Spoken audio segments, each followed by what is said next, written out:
What if everything in your life, your health, happiness, and success, began with a single thought? In As a Man Thinketh, James Allen presents a simple yet profound idea. You become what you think about most. Your outer world is a reflection of your inner world. Change your thoughts, and you change your life. Though written more than a century ago, As a Man Thinketh remains one of the most powerful books on personal mastery ever created. It's short, poetic, and deeply philosophical, a guide not just to success, but to peace, purpose, and self-control. Allen believed that human beings are the architects of their own lives, built or destroyed by the thoughts they choose to dwell on. The first lesson from As a Man Thinketh is, thought shapes character. Every thought you allow into your mind is a seed. Those seeds grow into habits, attitudes, and ultimately, destiny. Think noble thoughts, and your life takes on nobility. Think selfish or fearful thoughts, and your life reflects that too. Allen writes, "A man is literally what he thinks, his character being the complete sum of all his thoughts. Your mind is a garden. It will grow weeds or flowers, depending on what you plant." The second lesson is circumstances reflect your inner state. Allen rejects the idea that we are victims of fate. He teaches that our circumstances, whether poverty or prosperity, joy or pain, are shaped by the thoughts we repeatedly entertain. While we can't control every event, we can control our response, and that response determines our reality. Men do not attract that which they want, Allen writes, but that which they are. Your life mirrors your dominant mental patterns. The third lesson is you cannot rise above the level of your thoughts. Success, happiness, and health are not accidents. They are the results of right thinking. A person who constantly thinks in terms of limitation, fear, or anger cannot achieve freedom or peace. Conversely, those who think courageously, kindly, and purposefully attract opportunities that match their mindset. Allen compares the mind to a tool. When used with discipline and focus, it can build greatness. When left neglected, it destroys. The fourth lesson is thought and purpose go hand in hand. Allen insists that drifting living without a clear goal or principle leads to failure. To live effectively, one must think with purpose. Purpose acts as the compass that directs your thoughts and energy toward meaningful achievement. Without it, thoughts become scattered and weak.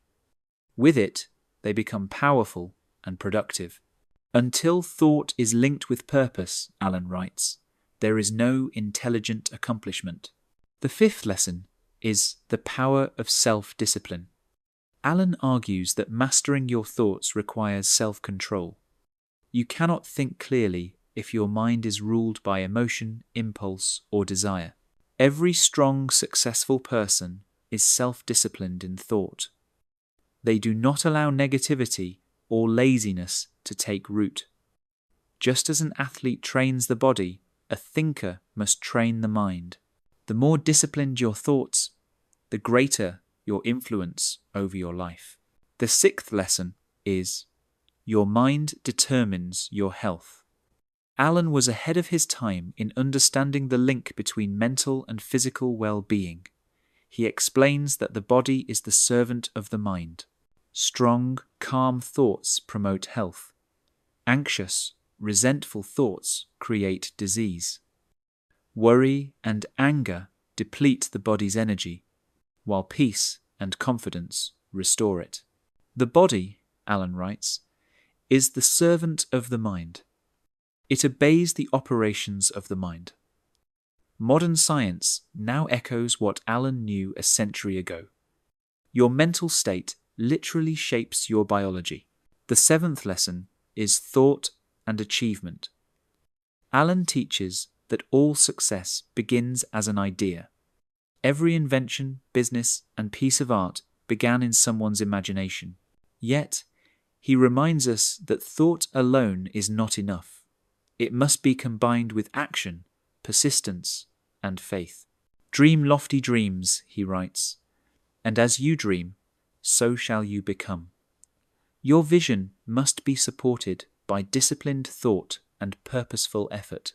The 8th lesson is calmness is power.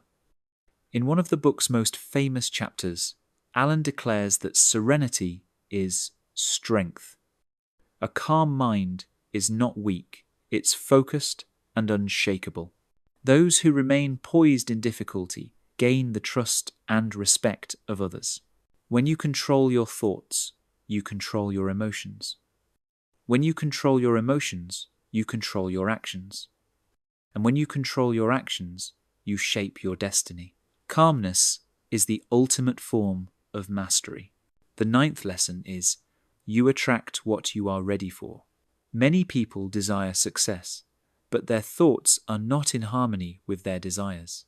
They want abundance, but think scarcity. They want love, but harbour resentment. They want peace, but feed on conflict. Alan explains that you don't get what you wish for, you get what you are prepared for. Life gives you what your thoughts have conditioned you to receive. The 10th lesson is suffering has a purpose.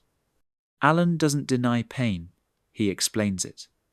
Suffering, he says, is the result of wrong thinking and wrong living. It's life's way of teaching us to correct our mental habits. Every hardship contains a lesson that leads toward growth and purification. Pain is not punishment. It's a signal, an invitation to rise to a higher way of thinking. Once the lesson is learned, the suffering dissolves. The 11th lesson is, you are the master of your fate. This is the central truth of the book. You are not a victim of chance, luck, or fate. You are the architect of your life. Your thoughts build your character, and your character builds your future. Alan writes, you are today where your thoughts have brought you. You will be tomorrow where your thoughts take you. Responsibility is freedom, because when you realize you created your current situation, you also realize you can change it. The 12th lesson is think good thoughts and good will follow.